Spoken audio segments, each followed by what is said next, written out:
AI and automation are transforming workplaces faster than ever. But while they reduce many traditional hazards, they're also creating new safety risks that many organizations aren't prepared for. One major risk is over-reliance on automation. When workers trust AI systems without verifying their decisions, small errors can quickly become serious incidents. Another challenge is reduced situational awareness. As machines take over repetitive tasks, employees may become less attentive, making it harder to react when something unexpected happens.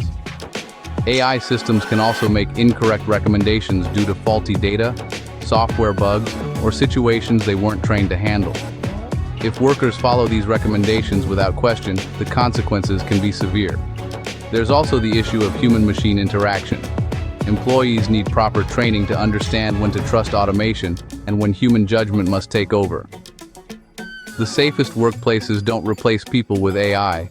They combine technology with skilled, alert, and well-trained workers. AI is a powerful tool, but it's not a substitute for critical thinking.